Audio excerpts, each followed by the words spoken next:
আসসালামু আলাইকুম এভরিওয়ান, সবাই কেমন আছেন? আশা করি অনেক অনেক ভালো আছেন। তো আমাকে ভিডিওর মধ্যে কমেন্ট করতেছেন অনেকেই, এই ফুটবলের রিজন কখন চেঞ্জ করতে পারবো, আসলে কি ফুটবলের রিজন চেঞ্জ করতে পারবো, পারলেও কখন করতে পারবো।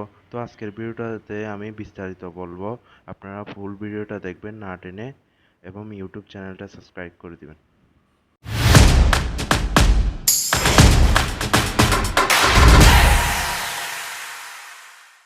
আপনাদের প্রথম প্রশ্ন হলো, এই ফুটবলের রিজন চেঞ্জ করা যাবে কি না। অনেক প্লেয়ার এই ফুটবল খেলতে গিয়ে এই সমস্যার কথা বলে, রিজন চেঞ্জ করা যাবে কি না, বা রিজন চেঞ্জ করা গেলেও কখন চেঞ্জ করতে পারবো। আসলে এই ফুটবলে একবার আপনি যখন রিজন সিলেক্ট করবেন, তখন সেটি সহজে পরিবর্তন করতে পারবেন না।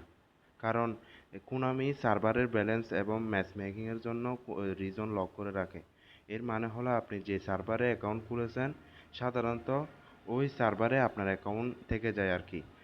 এখন প্রশ্ন হলো, রিজন কখন চেঞ্জ করতে পারবো বা কিভাবে চেঞ্জ করতে পারবো।